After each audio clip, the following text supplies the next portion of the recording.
The most widely published book in human history reveals that we are created in the image of God.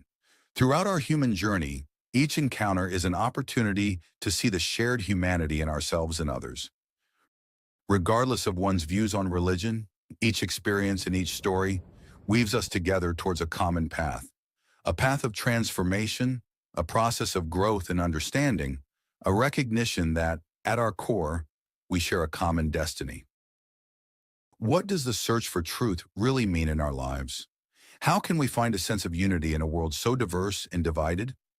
As we reflect on these questions, we start to uncover a fundamental connection that binds us all beyond our differences. Welcome to Created in the Image of God, Building Vibrant Communities, with our host, Wade Franson. Tonight's episode is Farming for the Future with Mollie Engelhart.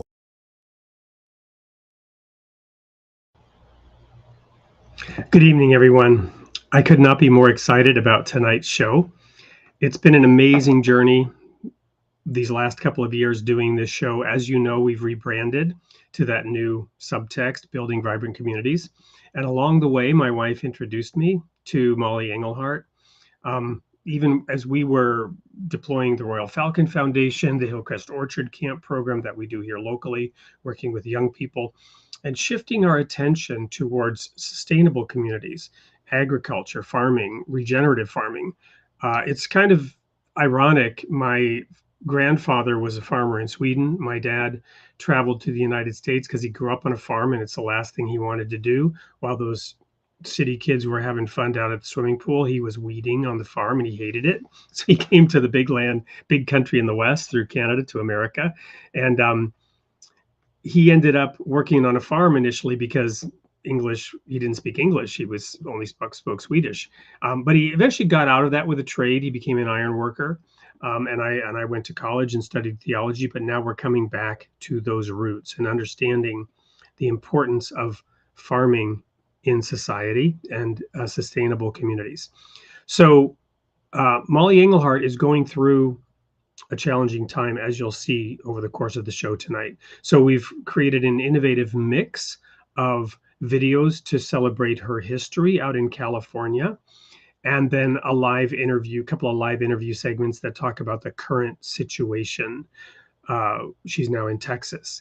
And so sit back, relax, and enjoy the journey of discovery, because Mollie Engelhart is an amazing pioneer. She's an amazing pioneer. She is doing she's been doing for more than a decade, what we've kind of had a fantasy and talked about starting to do over here. So she's a tremendous example and pathfinder, trailblazer. This is also aligned with something that we as Baha'is, I'm a Baha'i, as many know here in the audience, call the Institute process. And there's a current 9-year plan being worked upon by Baha'is around the world to deploy methods to build vibrant communities. We've, of course, brought in these different elements of agriculture, but it's fully aligned with all of that. We've also, as I mentioned, launched the Royal Falcon Foundation. So all of this is a weave and a journey. So sit back today and enjoy exploring Mollie Engelhart's journey along with us. I'll also have my wife come back towards the end of the show, and we'll wrap this all up in a nice bow for you. Here we go. And you're going to Rex's to Big Lemons. Yes.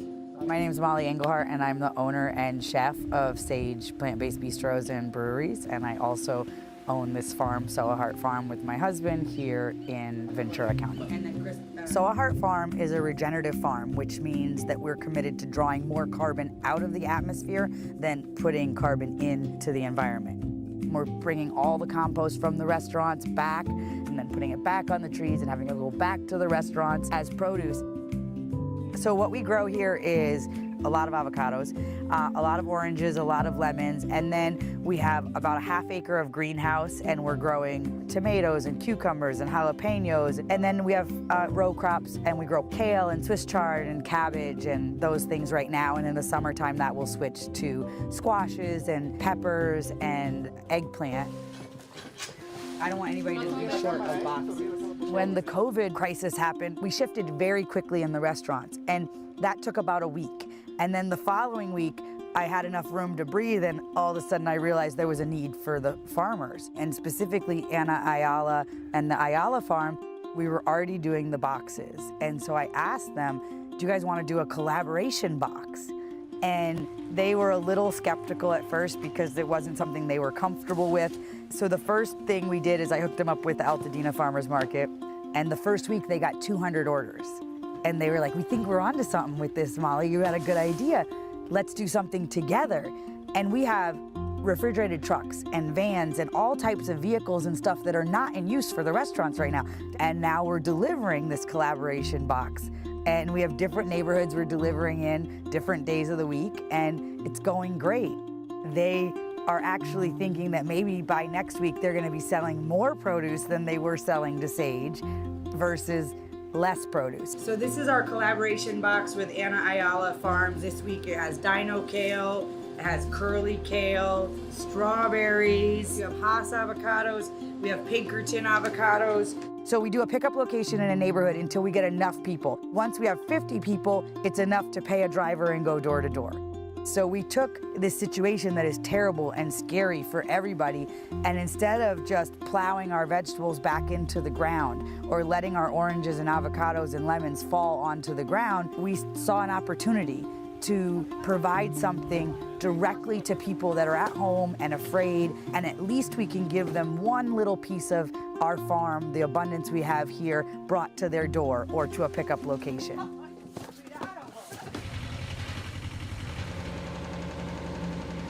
As a society, I think Americans are disconnected from where our food comes from. We're all connected. No man is an island. We're all, right now, we're saying separate and alone, but more than ever, we realize we cannot survive by ourselves. And farm workers maybe got deemed as essential down the line, but they are the most essential. The people that are growing your food are the most essential people in the whole food chain. The best part of CSA Packs as a farmer is we can give them whatever we have as a seasonal. That to me and as a farmer, it's the best because you're not like, oh, they don't want this, oh, they don't, it's not a choice, just take it. In the future, we might want to get in 3 or 4 different farmers because not every single farm grows the same thing. You know, some farms grow different kind of avocado, different kind of citrus, different kind of stuff. So we still keep the pipe running, and at the same time we keep all farmers together. I hope that people out of this whole thing remember that if we just keep only eating food from thousands and thousands of miles away, that every time there's a crisis or an emergency, we won't have any food. But if we learn how to eat food locally and we learn how to support the people growing food around us, when there's a crisis and we can't travel, we'll still have enough.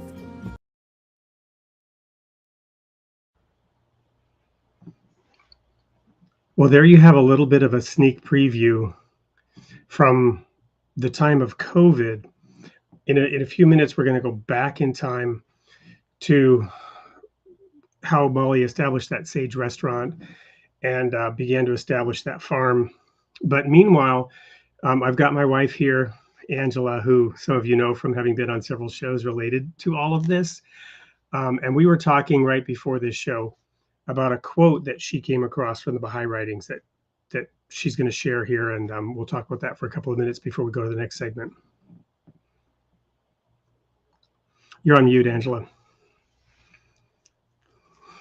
Sorry about that. So Good. Mollie said something really amazing that we were just talking about, that she said the farmer is the most essential part of the community. And that was so amazing that she said that, because we were just talking about a quote from the Baha'i writings from Abdul Baha. And it says this: the question of economics must commence with the farmer and then be extended to the other classes, inasmuch as the number of farmers is far greater than all other classes.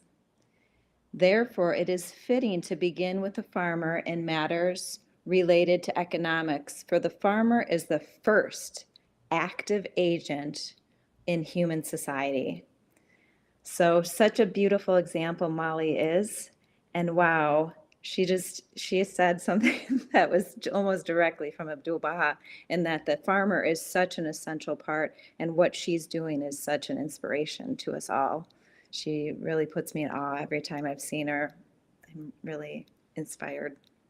Yeah, and the show is created in the image of God. We've talked in past episodes about how there are two books of Revelation. There is the revealed Word of God, right? The holy writings. So I'm not just referring to the book of Revelation at the end of the Bible, but the entire Bible and the Quran and the Bhagavad Gita and the other holy writings from all the religions. This is the revealed Word of God. That is God's revelation. But there is a second book of Revelation, and that is the creation. Paul in the Gospels talked about the Gentiles who are a law unto themselves because they discover the law and they are in alignment with the law. They fulfill the law without ever having studied the law. How? Because they're in tune with the divine will. They're in tune with nature. Science properly practiced arrives at the same conclusion as the revealed Word of God. This is why Einstein said, I want to know God's thoughts. The rest are details, right? So Mollie arrived at this through practical application, through serving her community out in Los Angeles. And this is an amazing story. Stay tuned now, because as this unfolds tonight, you're gonna be in awe as we are here. So I'm now going to play the next video, which is how Mollie introduced earlier a rainforest into her greenhouse, and how this moves towards the idea of a food forest, sustainable agriculture, sustainable communities.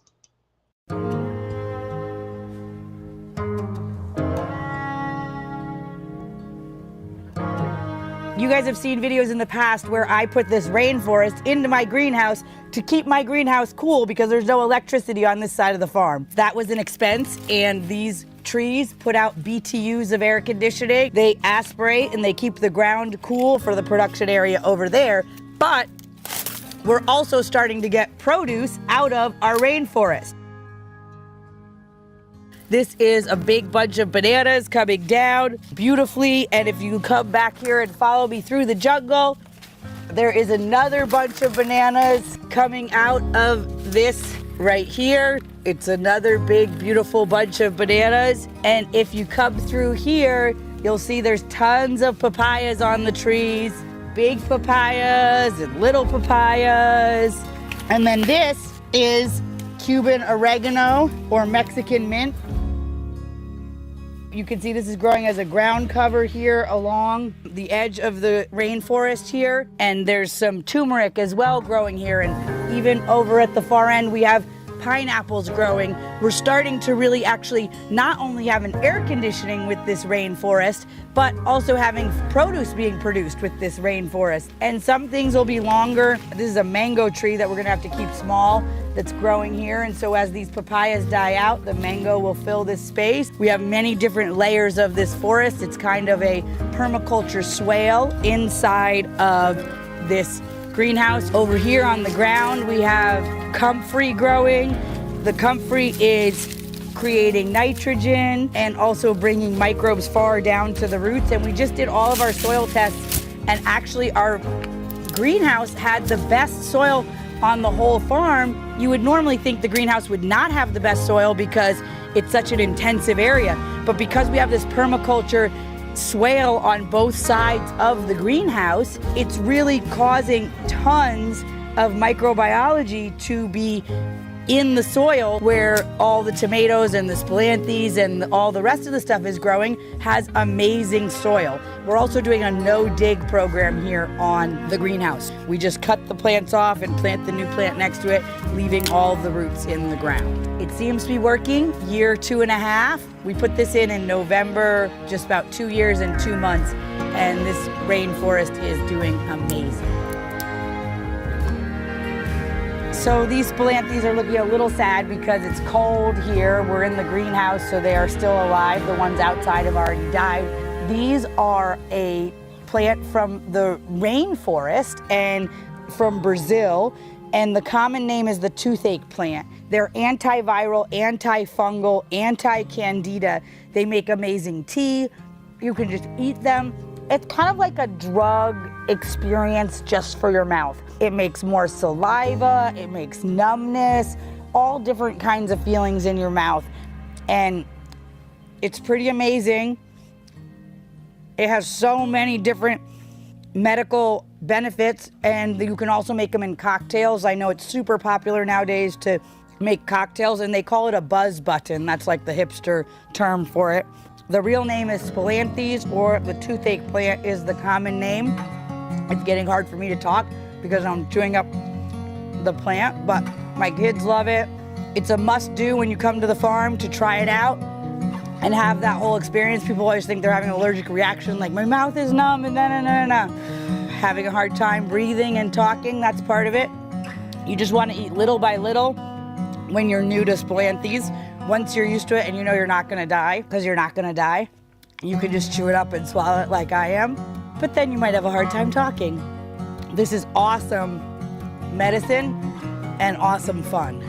You can find the Spilanthes on the farm in the greenhouse this time of year. We also put them all over outside during the summertime. We also make a throat spray that's for sore throats that has them in it. And we also make a bitters for cocktails that has them in it. You can buy the Spilanthes in our farm store. You can buy them at the farmer's market. The Ojai Farmer's Market is the #1 place that people like to buy them. But you can buy them at any of our farmers markets. You can also add them to your CSA box on our website.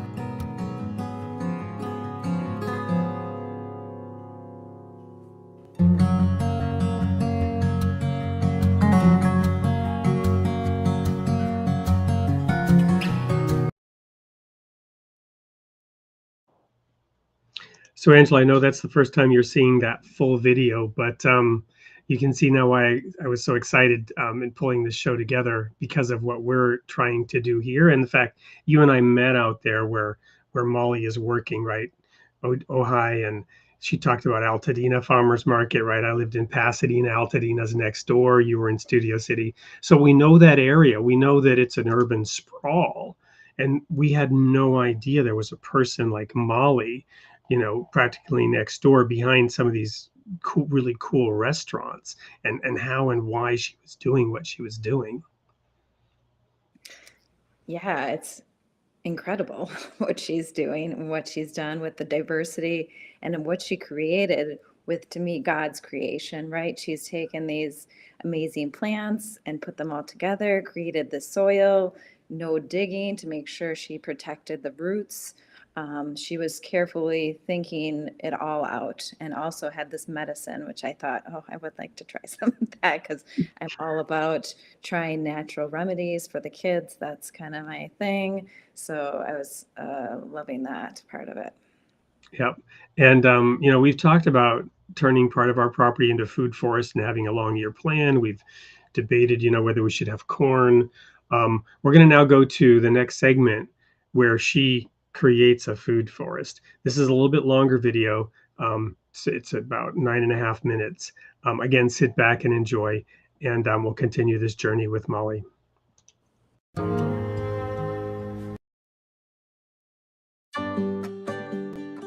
This is my cornfield, or you think it's my cornfield at first look, but this is actually a young orchard.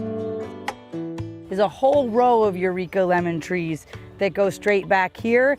If we keep walking a little bit, you'll see the 15 feet of corn. And now we have a row of gem avocados and Eureka lemons. This is a clay that we put on our avocados for sunscreen, but also by planting the corn in the rows of the young avocados, we provide opportunity for the avocados to have this protected little microclimate in their young years. We're kind of on the edge of being too hot to grow avocados here in this canyon. My neighbors actually have told me that you can't grow avocados on this street. I intend on proving them wrong. This is gem avocados, which is supposed to be like a climate change avocados for heat tolerant and cold tolerant avocados. When it gets hot, this corn is going to aspirate moisture and it's going to keep the trees cooler. It's going to have filtered sunlight coming, but because the rows go the same direction the sun goes, they still have a fair amount of sun all day long. We sprayed this 2 weeks ago. There's already been this much growth. They're doing really good in here. They're getting enough sun, and you can see that there's 18 inches of growth. And if you could be right here with me, you could tell it's cooler right here than it just was on the outside of the cornfield. We have planted this whole young orchard in corn. This is masa corn, but it could be popcorn, it could be corn on the cob, elote, it could be any kind of corn. You could even do feed for your animals if you wanted. You're getting an income crop. You're protecting your trees. And when your trees get big, you obviously wouldn't plant corn because this tree is gonna be 12 feet, 15 feet across.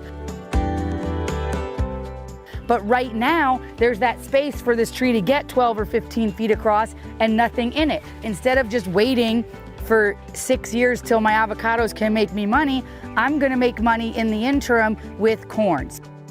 We thoroughly enjoy using our pathways. In the summertime, this is a really nice break in the hottest part of the summer for my avocado trees. You have to keep an eye on the weather. Corn, when it's dry, can stay up as long as you need it to be the shade. You don't want to take it down and shock the trees, so you want to make sure it has cooled down when you harvest the corn. We keep going here. You can see there's another row of avocados. Now this avocado tree was shorter than the corn when we planted it, but you can see that it's grown up past the corn because of this little protected microclimate. And this whole row continues to go back with small avocado trees. This keeps going on, corn, corn, corn, corn, and then you'll see there's a row of lemons, a row of avocados, and then here's us using the same pathways for kale. You would say, well, the kale can't protect the avocado trees.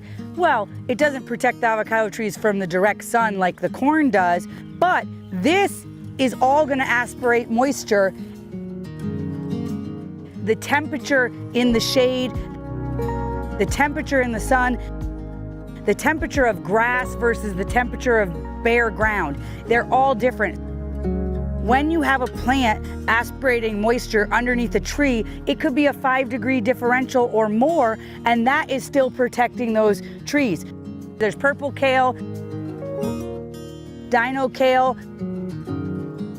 and green kale. My experience is that the aphids usually have a favorite kind of kale, so if you plant them all together, the aphids will usually attack one kale instead of the other one. You can see the edge here behind me is orange trees. This is another row of Meyer lemon. This is prolific zucchini. You see there's the 8-ball zucchini, the stripy zucchini, the traditional Italian zucchini right here. This is 4 acres planted in avocados and lemons that are not yet producing an income. You can also see the huge portion of my market garden is right here in between the trees. This is creating biodiversity, it's creating healthier soil, it's creating a cooler environment in a very harsh desert canyon that I live in. It's giving us tons of opportunities to bring income into the farm with the labor that we're putting out to take care of these. We're also using the same waters. We have these high up on stakes, so no matter how tall the veggie crop is or the weeds are, that it's spreading above it. That water is the same water is watering the zucchini. You can see there in the middle of the zucchini, that's the same water that's watering the lemons, watering the kale, watering the corn. The same water that other people will be using just to water younger lemons and avocados. We've got 4 kinds of kale, 3 kinds of zucchini, corn, fennel, broccoli, some pumpkins. And there's cabbage further down in this row. This is a way to achieve biodiversity while your trees are growing up. We had a hard time starting our gem avocados. I was not sure that they were this climate change avocado that everybody's talking about. We had to replant because we lost almost 1,000 trees, but these ones are just a year old, and I'm very happy. We've had a much better success on the local Zutano seed stock than we have on the clonal rootstock. They look great 1 year in. We're utilizing this few acres in many ways, not just waiting for our avocados to give us an income in the future. Not only that, if you look behind us, these are natives that we've bred all around the farm. But we harvest these natives as well as the fennel flowers for our wildflower bouquets that we sell at the farmer's market. We have the grapes growing along the fence line, along the road. We have red and white wine grapes planted all around. These are the white wine grapes, and these are Pinot Grigio. They look so beautiful for only being 2.5 years old. We are more than delighted with the production here. In this area that you can see, we've got flowers that we harvest for the farmer's market. We have row crops, we have avocados and lemons for our future income, and we're really utilizing every bit of the water and every bit of the earth to have that biodiversity, as well as having these older orange trees that came with the property. This is the way of the future, at least in California, where 17 acres costs $1 million. We can't afford to just wait 6 years for the avocados to start making money. That doesn't pencil, as they say. We're really utilizing this to the best of our ability. Utilize every bit of the water, every bit of the earth, feed the soil, have the biodiversity. By doing this, even when we pull this out and we have bare ground for a moment, on the edges, the trees are still alive. All the mycorrhizome can go to those roots and then repopulate into the middle of the rows. What are we gonna do for vegetables once our trees grow up? That's a good question. We'll cross that bridge when we get to it. But right now, our trees are still young, and our market garden is right in the middle of our trees.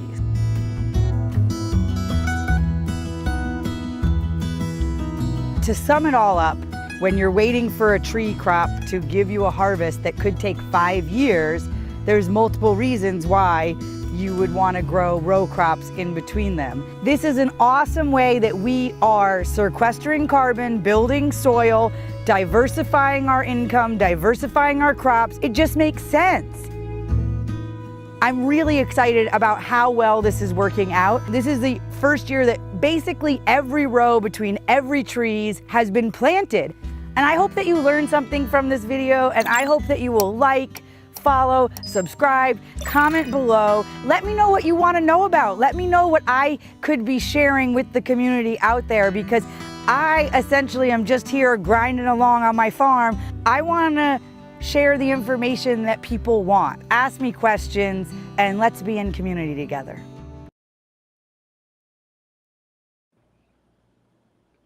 Well, I thought that was an absolutely beautiful way for her to end that video. And we feel like we are now in community with Mollie. We've had her on the show already to have several conversations. We're talking about a number of ways to collaborate in the future. One of those is to work together to bring something called the Family Reunion to her Sovereignty Ranch down in Texas. More about that later. We announced it in a recent show. What I want to highlight right now is that idea of community. And you're in the next segment, we're going to go to commercial break, and then we're going to have the live video recording from this morning. It won't be live, but I interviewed her live this morning. And just to tee it up a little bit, she was on the phone with the bank because basically her business, all of these videos that you saw, were destroyed by the policies that were implemented in California during COVID. I'll just say that bluntly. Whatever one's opinion is about whether they were necessary, to what degree they were necessary, whether it was an overreach of government mandates and authorities, the fact is her entire business was destroyed and wiped out by the regulations that made it impossible for her to continue to manage those restaurants in an economically viable way for the however long the COVID regulations went on in California in particular, where she was. We'll get to that in a minute. But you see her energy, her positive energy, the amazing work that she did and everything that she created. We've been working on similar things here in a smaller way, less ambitious, but we're now getting more ambitious. So we're going to go to a commercial break about the Royal Falcon Foundation, which is something that we've established. And I want to encourage our viewers to go ahead and use that QR code at the end and make a donation, because none of this is possible. None of it is sustainable without support. So that's the plug. Here's the video. When we come back, we'll have that live interview with Mollie. Welcome to the Royal Falcon Foundation. Our curriculum and activities inspire and train adolescents through hands-on experiences, fostering growth and empowerment.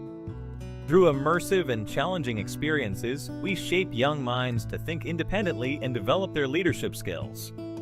Our programs foster new friendships and unity, shaping young leaders to tackle real-world challenges with confidence. We believe in equipping the next generation with the skills to become leaders of tomorrow. Join us at the Royal Falcon Foundation and be part of a journey that empowers, unites, and inspires. Double your impact with our matching grant. Until the end of 2025, every tax-deductible donation to the Royal Falcon Foundation, up to $1,000, will be matched dollar for dollar. Visit our website to donate now or email info@royalfalconfoundation.org for more details. Together, we can make a greater difference.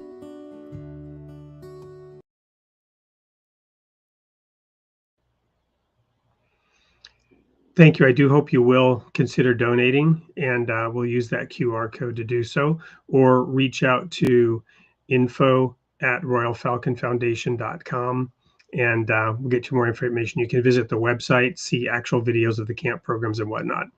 So it's time now to go to the live video segment that we recorded with Mollie this morning. After all those positive things you saw, it will be a little bit heart-wrenching, as it was for us.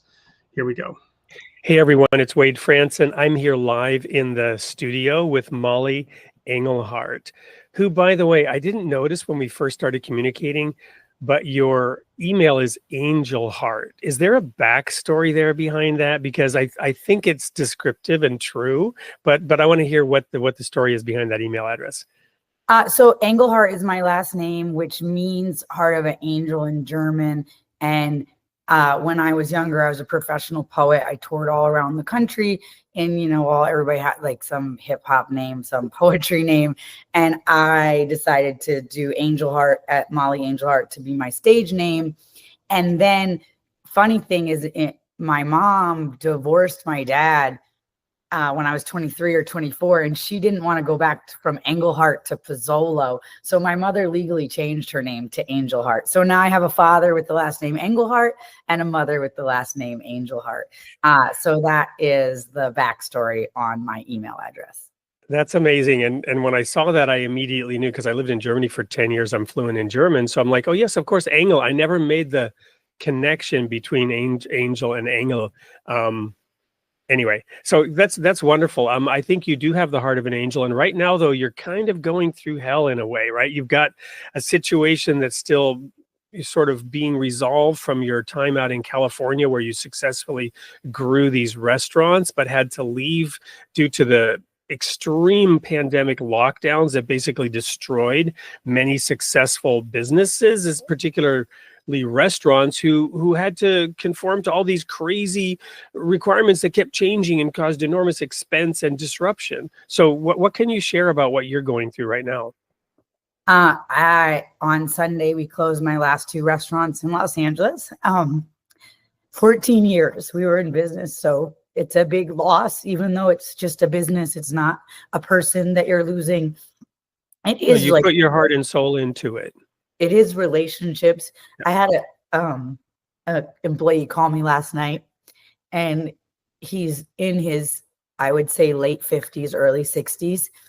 And he says, I've worked for a lot of people, and there's never been a boss like you that I've got the privilege to work for. And he said, I'm honored to have given you 13 years of my life. You worked for me for 13 years.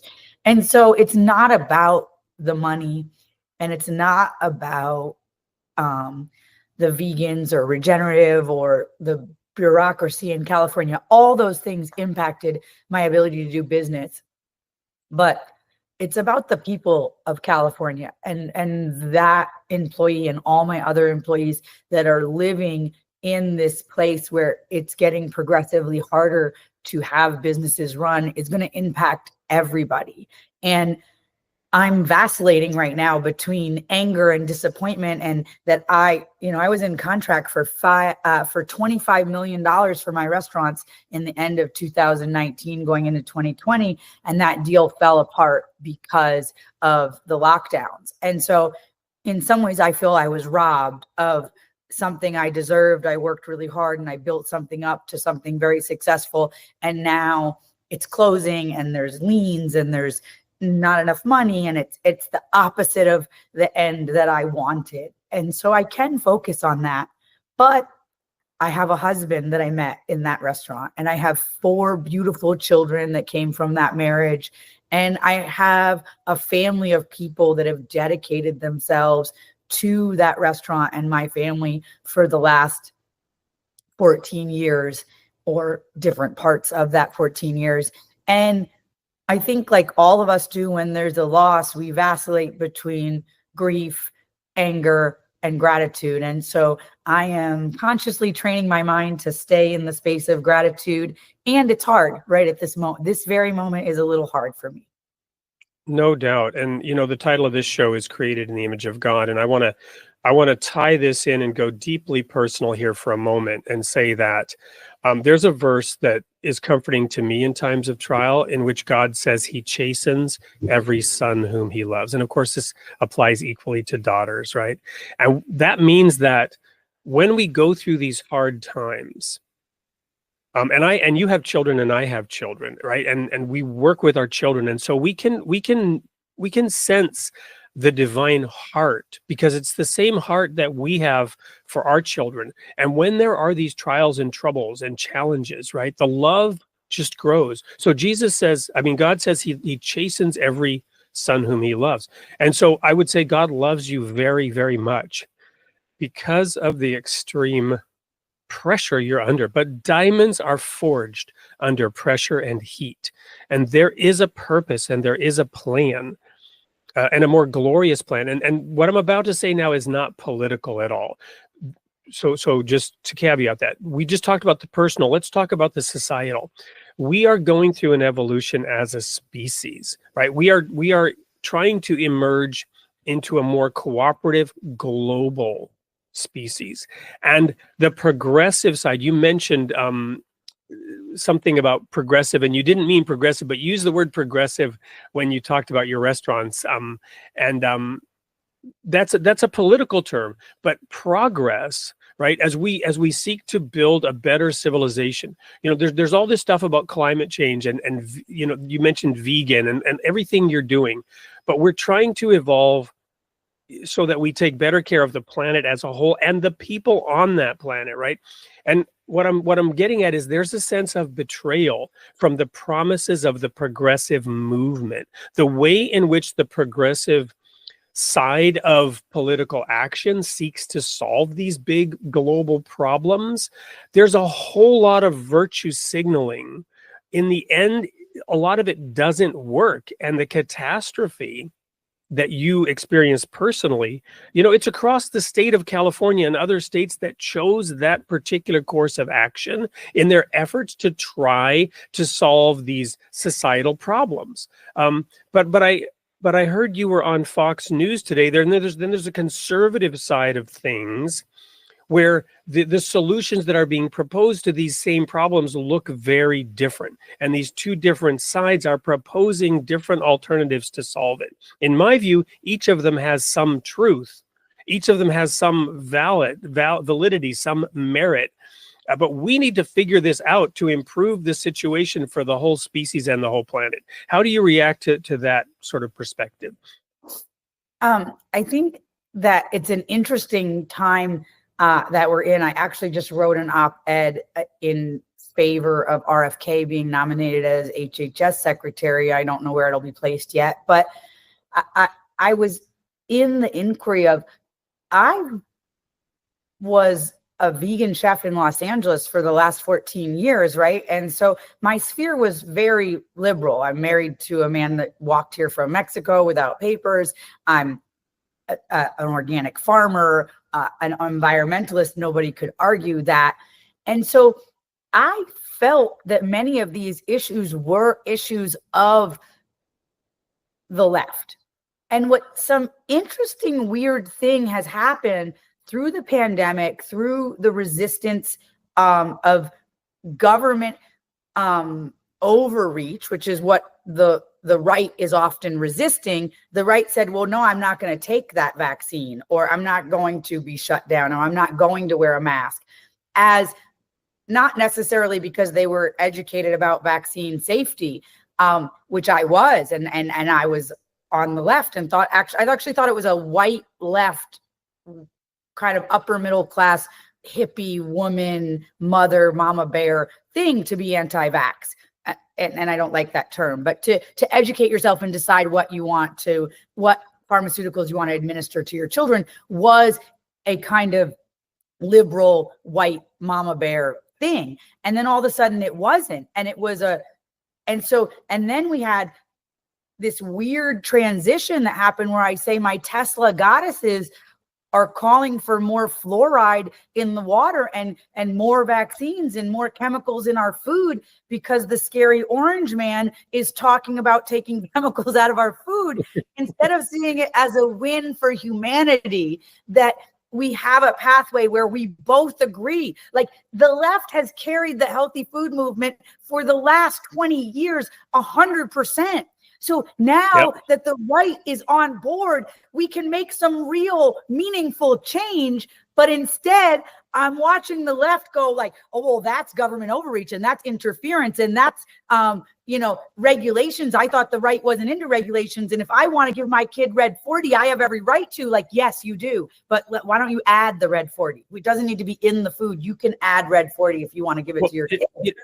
It's fascinating because in the field of minerals and materials, you've got this magnetic situation where sometimes the polarity can suddenly reverse, right? And you found yourself on the outside of your tribe while polarity was reversing, right? Things became polarized and suddenly things aligned differently, but what we're fighting even worse rather than integrating.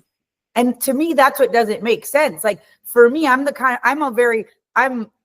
a follower of God and I'm a logic thinker. Like, so those are like, you would say like that, how I make my decisions based on logic or what would Jesus do? So kind of those are what would love do?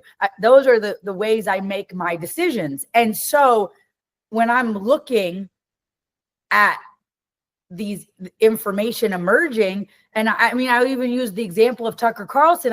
I hated Tucker Carlson. I believed he hated my children. They were anchor babies. My husband was replacing white people, like whatever little snippets of the world I had heard, I believed that. Right. And then he was the only person on the news talking on mainstream media saying it's okay to not get vaccinated. And I thought, well, I've never been vaccinated. I was not going to be vaccinated. And then I thought, well, let me listen. Then I'm listening to him because I'm listening for agreement of my own, like what feels true in my heart. And then he's talking about nature and he's talking about preserving nature and he's doing stories about, the detrimental things that are happening in the rainforest of the temperate rainforests of Maine. And I'm thinking, this man wants clean water and this man wants to preserve nature, and me and this man have more in common than we have apart. And this man is a father like I am a mother, and he wants to protect his children. And he's a follower of God, and he wants to do the best on this planet. And so when I could see all that in someone that I had viewed as a neo-Nazi, like whatever I had been programmed, then that kind of broke up everything. And the same in 2018, I listened to a book on tape. I'm not a great reader. I like to listen when I'm driving. I listened to a book. It was Something in Fire. It was supposed to be like a tell-all about how bad Trump was. And it was definitely a diminishing view. But what I heard, I'm severely learning disabled. I have ADHD and dyslexia, and I read and write at a very low grade level. And I have a very high IQ. So my brain works very fast, and I'm highly intellectual in a lot of ways. But so I have this juxtaposition in myself. And when they're talking about Trump and how he doesn't read papers and he's always like outsourcing it to someone else to tell him what it says, and then they're Googling how to do this and how to do that, I could see myself in him. You could relate. You could relate. And that's the thing about crossing this bridge and this divide, right? Because I'm neither on the left nor the right.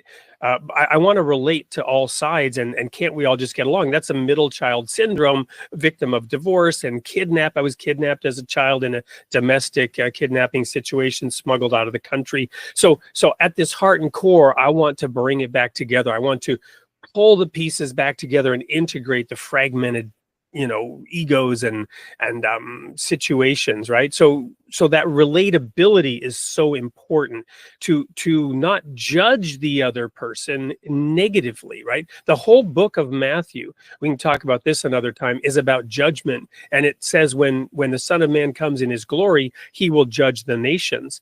And that judgment is going on now. You mentioned the Bible. I want to throw one more thing out there. Are you familiar at all with the 4 horsemen of the apocalypse in the book of Revelation? Famine, war, pestilence, false religion. These are the things that Jesus predicted in the book of Revelation to John would ravage mankind and increase at the time of the end. Well, what's fascinating to me is those are the things that science is warning us about now. Climate change, devastating heat, destroying the planet, and pestilence and plagues and famine. Science has taken the role of religion in these apocalyptic prophecies, right? There's another polarity shifting that just kind of it's just a fascinating time to be alive. It is a fascinating time to be alive. But with all of that swirling around, I find that I need to center myself, continue to pray, and keep my attention on where it belongs. And, Sunday was our last day open, for example, in Los Angeles, and my restaurant here in Texas on the ranch is open. And a group of 18 people came into the restaurant in Texas for this woman's birthday, and she's Colombian immigrant, lives in San Antonio, and they had come from church and they came directly here. And there's big quotes up on the around, and that says, like, we have Teddy Roosevelt's quote, a country that destroys its soil destroys itself. We have the quote, eating is an agricultural act. We have all these soil quotes around the restaurant. And she comes up to me all teary-eyed and she said, "You're meant to be here." And I said, I believe that's true, but what are you speaking of? And she said, "I just left church and they were talking about how we're all made of the soil and how soil is intricately involved in all parts of human health, and that we've largely abandoned it and we have to go back." And they said that would not be a popular view with lots of farmers in their congregation, but we need to go back to caring for the soil. That was the conversation in church that morning. And I just was so, affirmed that, yes, this putting our attention on soil, knowing that God's creation is in soil and it all came of the soil, is where I should be putting my attention. And so I just am trying my best to integrate myself and those different vacillations in myself, and hope that living that example helps other people integrate. Because we can't force people to say, like, you should see that Tucker Carlson is not a bad person, or you should see that so-and-so Marianne Williamson has some good spiritual ideas. Like, whatever it is, you can't force people to see. They must see through their own eyes. They must have eyes that see and ears that hear on their own. And God can grant that. So you mentioned prayer. But this focus on the soil is a perfect segue. We're going to go to a quick commercial break. When we come back, I want to talk to you very briefly about my time in Hawaii and what we have there. Do you have another couple of minutes to stay with us? I know you got a lot going on. Yes, sir. No problem. Okay, we'll be right back. Don't go anywhere. This is an amazing interview with Mollie Engelhart. We'll be right back.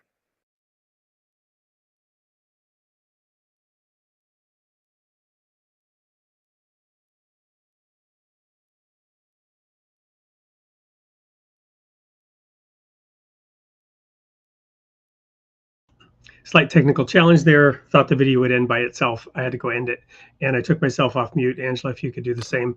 I wanted to, before we go to the commercial break, just get your reaction, Angela, to some of the things she was saying about her grounding in the soil and prayer and the spiritual nature of her journey.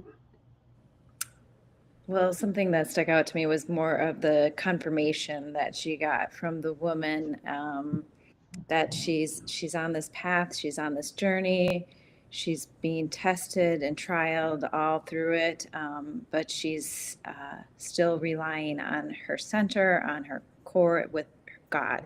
You know, she's relying on God. In the conversations I've had with her too, is that she's always turning towards God, asking him, what is my path forward? And I remember in one of the conversations of even picking the location for her land in Texas, she said she woke up and said, this is where you have to go. So again, confirmation from this woman who had gone to church and then went to her restaurant was a beautiful example. Amen. So commercial break, an author with the publishing company that sponsors us, James Augsbury, about not losing, a neurosurgeon who was an expert witness in an amazing trial. I think part of the tie-in here is that Mollie is going through a difficult time right now. I'll share towards the end a text message back and forth that I got this evening that provides some encouragement. But she's going through a very difficult time as the legal unfolding of, essentially the closing down of her restaurants and operations in California is going on right now. But here's a commercial break. When we come back, we've got one more live interview segment, and we'll talk a little bit about how this all ties together. Don't go anywhere. They say the courtroom is where truth comes to light. For one neurosurgeon, it became a test of everything he believed in: his skills, his integrity, his resilience, and his belief in his chosen field. A patient's life forever changed. A Native American husband searching for accountability. A skilled defense attorney trained by the Native American psychologist, and a doctor caught in the middle, fighting to defend not just his actions and his humanity, but medicine in general. Written in real time as the trial proceeded, About Not Losing takes you behind the scenes of a high-stakes malpractice trial, offering a rare look through the eyes of the accused, the attorney fighting by his side, and the psychologist analyzing it all. But this is more than a story about the law. It's a story about the many diverse people involved in a trial. It's also a story of resilience in the face of adversity, of the unlikely friendships that can emerge from conflict, and the strength it takes to move forward when the world seems against you. And even after the trial ended, a recurring dream compelled him to address the lingering questions, turning pain into purpose and closure into a deeper understanding of what truly matters. About Not Losing. A high-stakes trial, life's purpose found. Scan the QR code to get your copy now.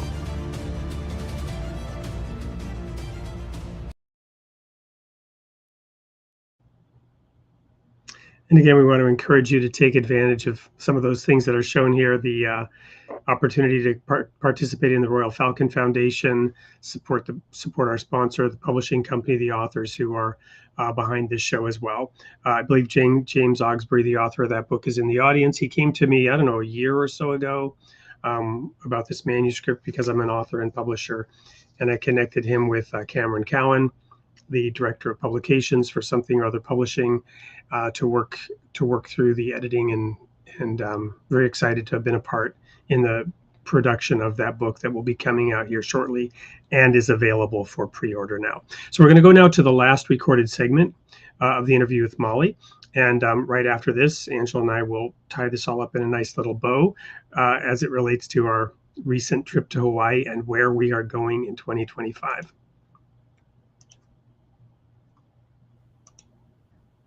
Well, we're back now with Mollie Engelhart in the studio on a very busy morning for her, and we're grateful that she's here. I want to talk now briefly, keying off of what you said in the last segment about the soil and how the woman from church came and affirmed everything that you're doing and your whole path from her spiritual conduit. And again, you mentioned that this polarity has been shifting, and what used to be left has become right, and what used to be progressive has become conservative. And it's fascinating that in the churches we're hearing this same message now. So we just got back from Hawaii, the Big Island, which is the most recent island. And you have, I think it's 11 of the climate zones on the planet right there on that single island, and there are 13 of them. So the Big Island of Hawaii is this unique place. On the Kona side, you've got all these recent lava flows. It looks like the moon, right? And you'd think nothing could grow there. My first time there was in 1989, and even in that lava rock, even in that short period of time, relatively geologically of whatever that is, 30 years, I've seen grass growing a lot more in that lava. So you see that process going. But the point is, there's no soil on major parts of that island. And while I was there, I was talking to my wife about this. And we were saying, look, we're connected with Mollie. We're connected with the writer of Odyssea and 11, Paul Hanley, who lives on Molokai now. We're connected with increasingly people through the Royal Falcon Foundation, Corey at the University of Arizona doing space biology. We're suddenly in this space in the last couple of years, and here we are. What could we do to promote a laboratory of soil creation? And I was inspired by our last conversation with you. And lo and behold, we met 3 different people on that island involved in this and made connections. We'll likely have them on the show. So I wanted to talk to you a little bit about the creation of soil and the video that we shared of you doing your composting and how you took all the organic matter from your restaurants and transported. Tell us a little bit about creating new soil and what you're doing there on the Sovereign Ranch. So obviously any plant matter can become high quality soil. And so, we are rescuing everything that people don't eat at the restaurant, any plants, any things that wood chips and everything. And then we're mixing it with manure and we're creating more soil. And on an island like the Big Island, I'm familiar, I own a few pieces of property on the Big Island. There's so much food coming in. It's all getting imported. There's very little agriculture on any of the islands. It's a very small 3% or less of the food is being grown on the islands. And so all this food coming in, there needs to be a massive food waste program where 100% of that food waste is being turned into soil. And then they want to partner with someone like humus soil, which is a biologic that is a mycelium biologic that inside of 6 months can inoculate almost any plant material, and it helps with small water cycles. And with the humus soil, with only 5% humus soil and the rest sand, which I would assume is the same for lava rock, it's capable of growing almost anything. And so we really want to partner with people who are learning these mycelium and these mushrooms and these microbiology that can thrive in these different environments. And we want to inoculate everything. So all the distilleries should be inoculating the grain and turning it into soil. All the restaurants should be inoculating food waste and turning it into soil. We should be doing bokashi method. We should be doing traditional methods of composting, vermicomposting, and taking all of that food waste, because there's limited space for landfill on any of the islands. My mother lives on Maui. I don't know if you know this, but Did not. So when you're talking about an island, we want to make sure that every bit of food waste is turning into soil. And there's a need for soil and there's a lack of space for food waste. So it only makes just like common sense. This is not a radical idea that I'm speaking of, but for some reason we're in old mindsets where we just throw food away and we do these things. But this is a time where it is increasingly important to be building topsoil, as many systems are destroying topsoil. And I just want to say one more thing is the biggest psyop that's happening right now, there's so many, but the biggest psyop that is happening right now is the idea that we don't belong here. So when we think we're the pestilence, when we think we're the plague, when we think we are the problem, then there's an apathy. There's a desire to not have children. You can tell me I shouldn't drive on Wednesdays, Thursdays, and Tuesdays because I'm bad for the environment. Sure, let me get a credit score that doesn't let me do more than whatever gigatons of carbon a year in my spending. You'll agree to those things when you think that you're the problem. The problem is you're not the problem. You're literally the keystone species, and we have not stepped into our role. God gave us dominion on the earth, and we have not stepped into the role. Regenerative agriculture is mentioned through the Bible so many different times. You can take it from, like you said, when it's Adam and Eve, before even Eve, just in the garden to tend to the garden. You can go to Solomon talking about knowing your flock and making sure they're eating different herbs and leaves, and making sure there's a diversity of food that your flock is eating, making sure you have enough hay for the winter, caring for the new sprouts of grass in Solomon, and it's saying don't overgraze. You can go into talking about bringing sheep down after the harvest. That's animal integration. There's so many places where they're giving us the blueprint of how we are to be that keystone species. And we have really, really lost sight of that. And so all of these things, whether it's composting, building soil, growing regenerative food, educating kids like the Falcon thing, all of this is engaging with nature as if we're part of it, because we are, and that we were given dominion. We are the keystone species. So we have the power to direct how it's going to go if we're working with God. But if we're working against God, then bad things are going to happen. Or even apart from God, right? We don't have to be working against God. If you vary 1 degree on your path to the moon, you will not land on the moon. You will be sailing into outer space and outer darkness 100 million miles away from moon. So if we're even 1 degree off, so we're constantly reminded to return to God.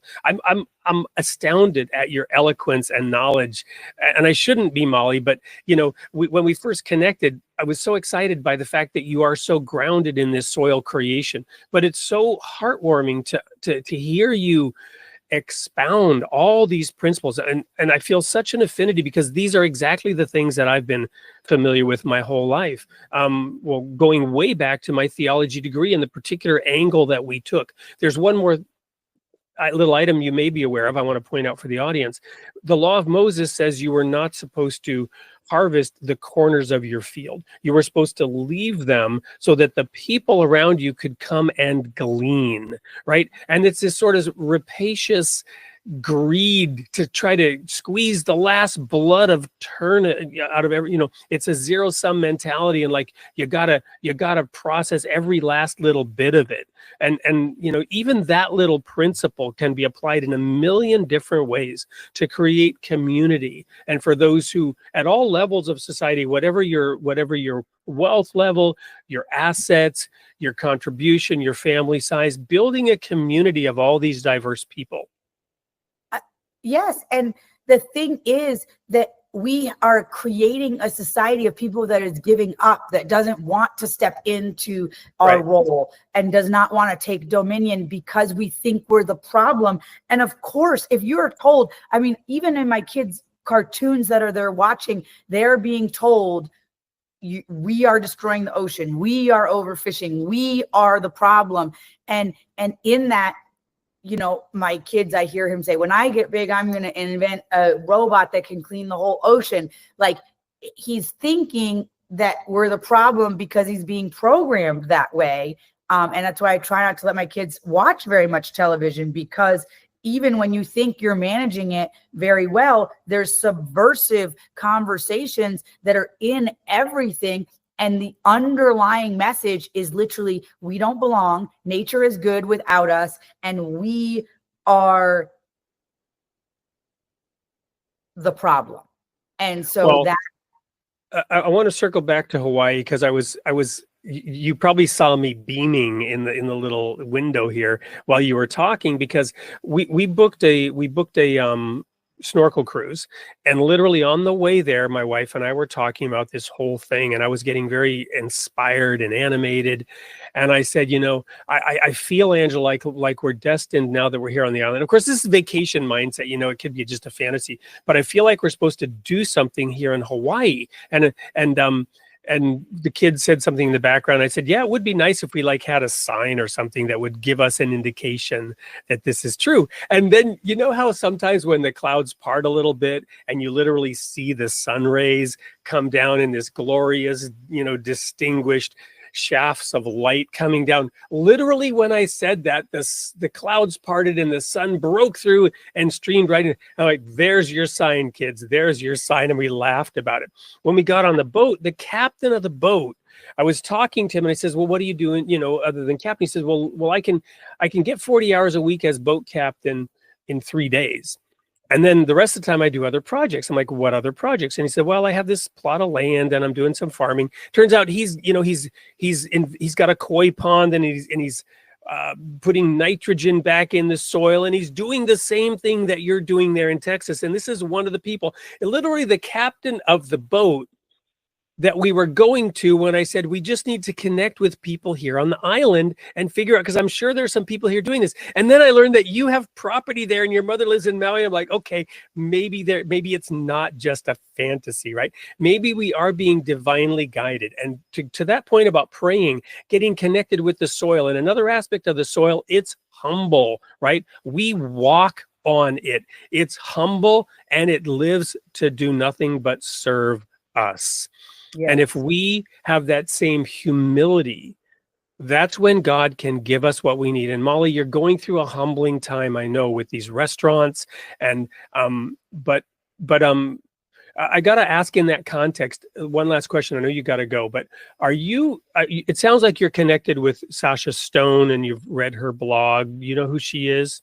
No, sir. Okay, you got to look her up, because some of the things that you're saying, I thought, well, I'm talking to Sasha now. We had her on the show here, I don't know, about 18 months ago. She's got a blog. Look her up. She's one of those liberal mama bears that you talked about in California, who had the exact same experience with you. She was actually a Democratic fundraiser for Hillary Clinton, and then suddenly, when everybody was so anti-Trump, she called a timeout and said, wait a minute, you know, this is wrong. And suddenly she found herself on the outside of that tribe. So you might want to look her up. I think it's a kindred spirit, Sasha Stone. She's got a Substack, and it's really good. She talks also about the psyops and the fourth turning, and, you know, a lot of those things that you've hinted at or commented on here. Just wanted to throw that out there. Mollie, any last words you want to leave for the audience today before I let you go, and we'll continue this conversation over time?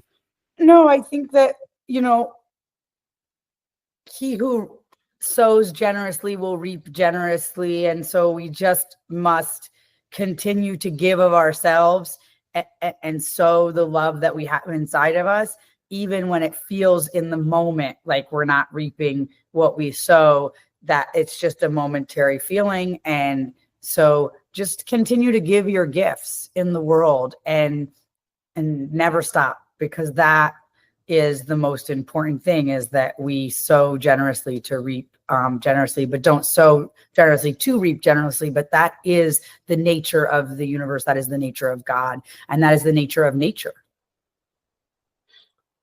Amazing. Mollie Engelhart. There she is, folks. Thank you. All the best. We'll be in touch. Can't wait to talk to you again soon. Thank you so much. Bye now. Bye-bye.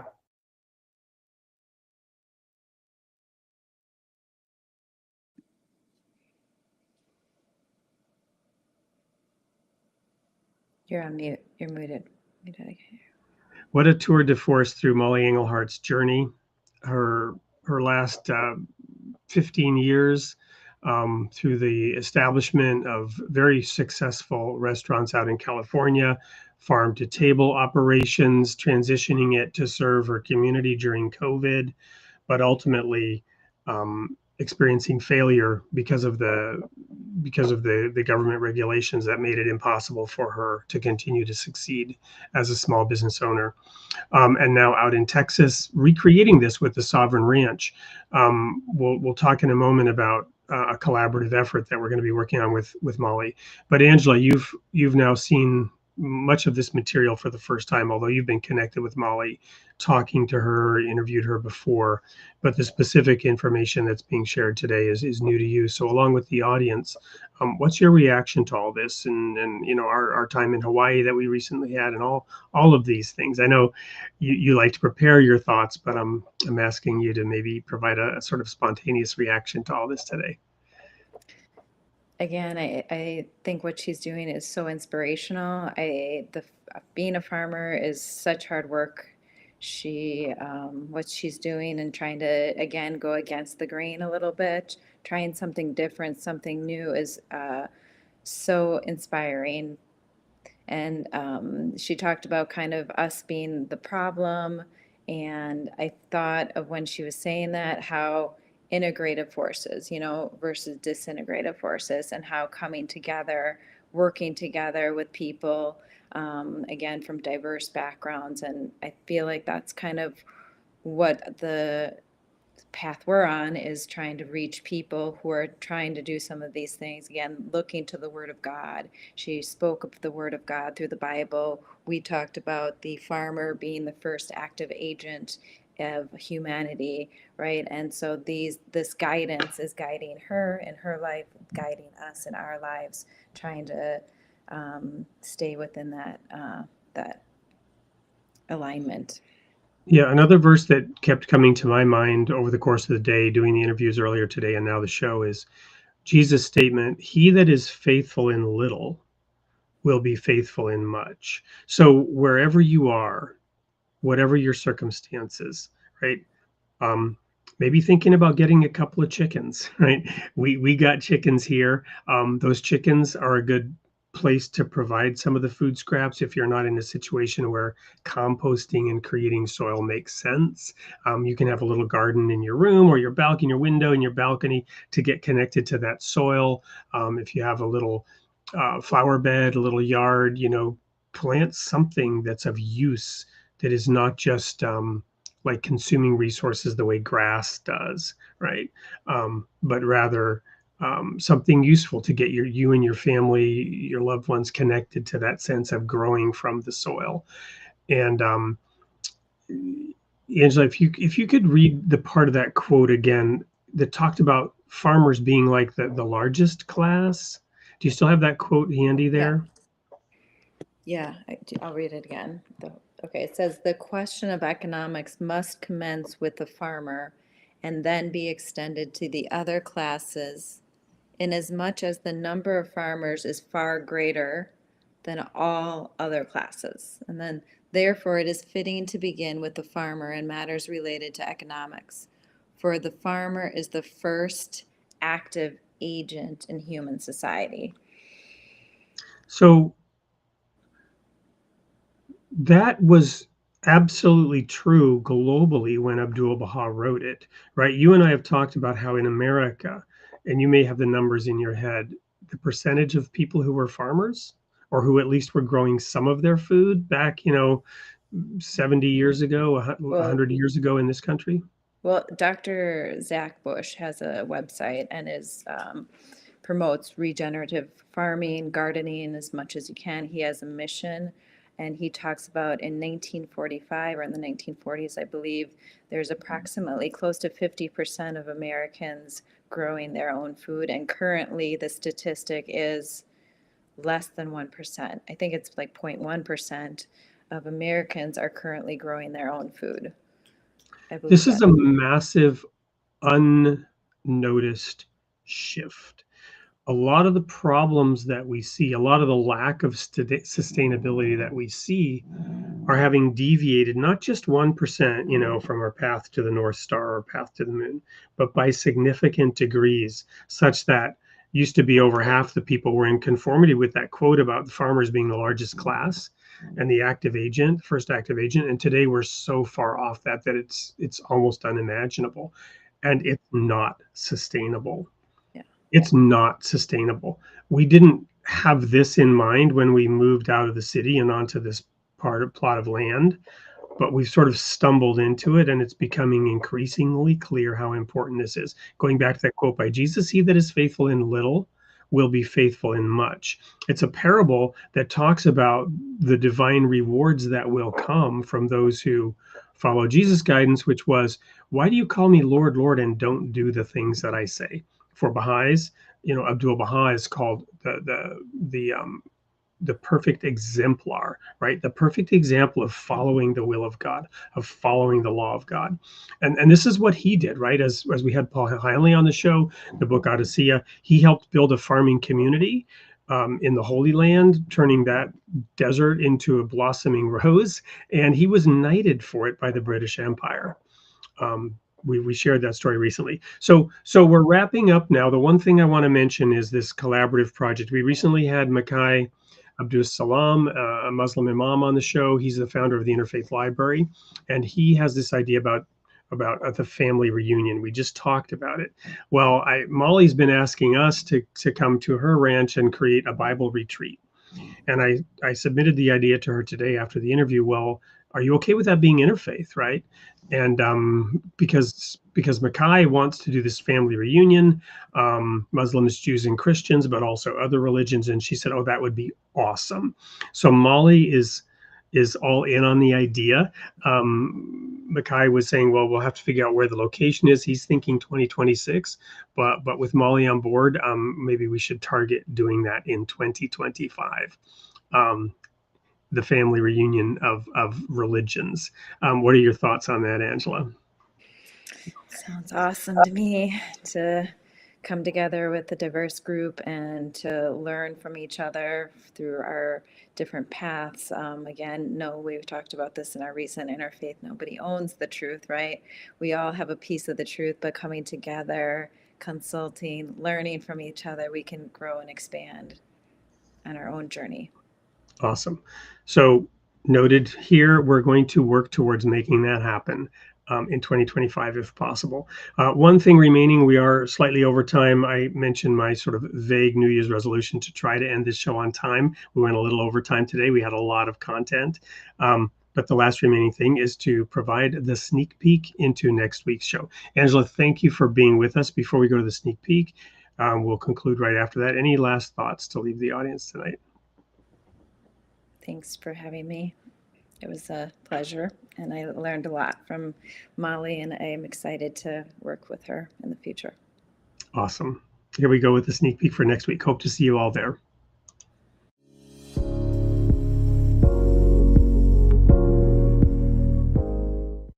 Hello, everyone. It's Wade Franson, and welcome back to another sneak peek of Created in the Image of God. I've just met a gentleman named Anthony Winning, who comes from down under, who has been studying the fundamental questions of life from a very interesting perspective. And I'm so excited that I've instantly decided, yes, we're going to have him on the show and have him on soon. So Anthony, welcome to the studio. Tell us what caused you to study the fundamental questions of life? Well, first of all, thanks for having me, Wade. Look, very good question. I'd say that I just, in my early 20s, had an innate curiosity about these kind of questions. Why are we here? And what is life all about? And these are questions I just simply couldn't let go of. Having also said that, I don't think any of us get to escape these questions. We might live our lives not paying any attention to them or kind of not diving into them, but that doesn't mean they're not there. And so, yeah, I really believe these questions are the inescapable questions of life. Well, I think a lot of the people in the audience for this show are those who do get off the mental couch and do ask those questions and do want answers. And I believe from what I know of you that they're going to get some really helpful insights. So what intrigued me immediately was the fact that, yes, there is this conflict that is supposedly there between religion and science. And you have the four horsemen of the apocalypse, Sam Harris and the other three militant atheists. And then you have people like I've had on my show, Kent Hovind, who believe the earth is only 6,000 years old. And he has up to 1 million people following him. And I've met people who have this belief. So these things are in contrast. But are they in conflict? You've got an interesting way of bringing in psychology and philosophy into addressing these questions. Yes, well, it's been interesting sort of looking at that relationship between religion and science. And just on a very human level, we do seem to be quite fascinated by conflict. It definitely grabs our attention. So I think in terms of, if you look at the narrative in society of religion and science are in conflict, it probably grabs more attention than it actually deserves. I don't think it's really the case for many theologians and people who are following religion. Having said that, I think life by its very nature is a mystery, and the most fundamental questions in life are mysterious in the answers that they may have. And because of that, I wouldn't be going about looking at the idea that religion and science are in conflict. I'd be looking, what are the assumptions and beliefs we have to hold so that we see these two systems in conflict? And what are the other ways we might potentially choose to look at the relationship between the two? So I think that's a much more productive and fruitful angle than just thinking, well, these two systems have to clash and they're not complementary whatsoever. I think that's quite a extremist view in many ways. Well, there you have it, a summary of what you're going to get if you come for the full hour with Anthony Winning. And it's a fitting introduction to the rebranding that I've pre-announced for next year, where we're going to look more carefully at the independent investigation of reality versus just receiving the stories that we're told and believing perhaps some of the perspectives that put us in conflict with each other and therefore end up in less fruitful progress for us as individuals and as a society. So we're very excited with Anthony Winning. Looking forward to seeing you there.